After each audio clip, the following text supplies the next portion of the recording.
guys, and it's been some time, but welcome to Lagos Living. Today we're going to take a more serious, take on something that's been trending for the past couple of days on social media, which is domestic abuse, domestic violence. Um, this whole issue of what's her name, Messi Aigbe's husband, to DK. It's a lot of women coming out now to say, "Oh, I've been a victim of domestic violence or domestic abuse in my marriage or in my relationship," and it's just sad to see that there's so many men out there who weren't brought up to respect women or to treat women right. Yes, I know a couple of us can be, in fact all of us can be really really demanding and really really annoying, but that gives you no right to lay your finger or your hand on the woman. You're obviously stronger than her. Of course, you're going to overpower her, except in rare cases where the woman will beat you up.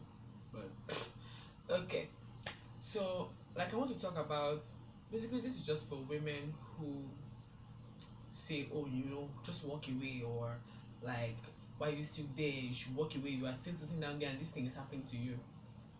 Let me explain it, and I don't want to go into detail, but I've been in this situation before, so I can't give you my story because I just don't wanna. But I've walked away from a situation like this. So what people don't understand is that domestic abuse is not about just the physical hitting or punching or bruises. It's more psychological. When you're in love with somebody so much and the person constantly tells you, "You are nothing without me, you are nothing without me," continuously, you begin to believe it. You begin to accept it as fact. And then when things aren't going well and the person is treating you a certain way, you've already conditioned, your mind is already conditioned that without this person I'm nothing. So it's more about a psychological breakdown first before it gets physical. So imagine a woman who has 3 kids with a man, and then he continuously tells her, like, "If you leave me, no man is going to take you. You're going to suffer. Nobody's going to take care of you. The children are going to suffer." And then he's hitting you, and in your mind you're staying there because of the kids. You're staying there because of the children, because you're thinking about them before yourself. And truth of the matter is, these men, let me be clear, abusers, people who actually, the husbands who actually hit their wives, people who are the perpetrators of domestic violence, they are all very insecure people. That's something you need to understand. The only way they can show power is being physical, is breaking somebody else down, and that's just a really really sad, it's such a sad thing. When you see somebody who feels it's all right to hit a woman or say things that will break a woman's confidence down just because they want to feel more powerful, that person is insecure. So like, I think that's the worst kind of insecurity ever. Like, people that are insecure, that hide, but the worst kind of insecurity is when you're insecure, and instead of you accepting that flaw, that, "Oh, I'm insecure," you would rather take it out on somebody else and break somebody else down and make that person in turn feel insecure. It doesn't, like, there are days I can't wrap my head around why men feel like, and when you meet them, like, they feel it's fine, like it's alright, like, "Oh, I'm going to slap her," and it's normal to them. Like, like, there are times when it boggles my mind. It boggles my mind why, like, you know what? Let me just go to the solution. For women who have been in this situation or who are in this situation, I know it's difficult to leave. Trust me, I've been there. It took me a long time. It took me 4 years to move on. But I feel like the first step is talking to somebody about it. Like, it can be a friend. Just find somebody who, there's a no judgment zone, somebody who you feel wants the best for you. It can be your mom, it can be your friend, it can be somebody else who has been in this situation before, and just have a conversation with them.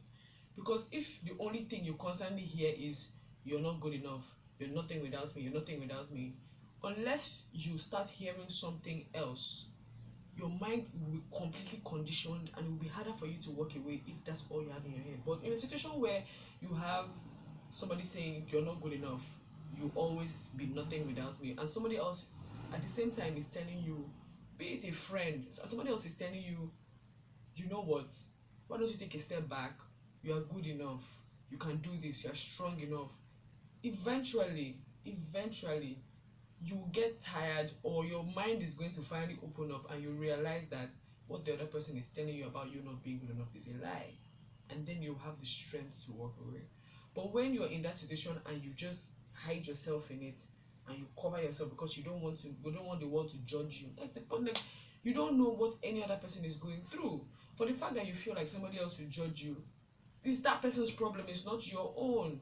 Like, if you have a problem, I suggest, like, to find somebody to talk to. Yes, marriages crash, relationships crash, we understand that, but at no point should it be all right for a man to lay his hands on you or talk down at you constantly and try to break your self-confidence. It's not acceptable in any way. It's just not. So my advice to you, the only advice I will give you, is just talk to somebody. Talk to somebody. Please talk to somebody who will not say, oh, it's your marriage, please just stay.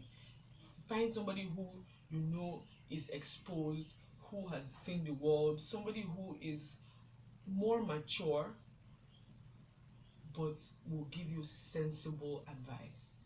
I know our parents will say, oh, it's marriage, you're supposed to endure. And you endure until you die? Nah, I'm not going to do that. That's not going to happen for me. So talk to somebody.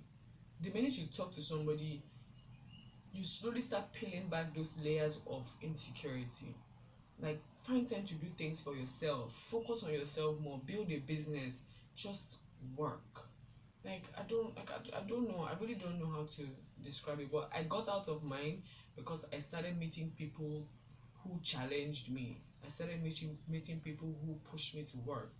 I started meeting people who told me, oh, you're so smart, you're so intelligent. And then I started thinking, I was like, wait a minute, these people are telling me I'm smart. How come the person I'm with is telling me I'm not good enough? I'm never going to be anything without him. That's how I eventually walked out of that relationship. So you guys, like, I feel so bad about everything happening. Like, the rate of domestic violence is so high in Nigeria at the moment, and because of the kind of society we live in, the men are getting away with it. The men are getting away with it constantly. They're getting away with it, and women are still so scared of stepping up and doing the right and just like fighting back. Like, I don't know. You guys, tell me what you think about this. Like, why do men hate women? Like, I've tried to wrap my head around it, and it's still just mind-boggling. So you guys, let me know what you think. Thank you so much for watching. I hope this reached out to somebody who needs it. Like, send me a message. We'll talk. Like, trust me, I have a lot of experience in this. But like, just send me a message. We'll talk, and then I don't know, anything that can help, really. I don't mind setting up something like a group or something for people to come together and just talk about stuff like this. So, all right, see you guys next week. Bye.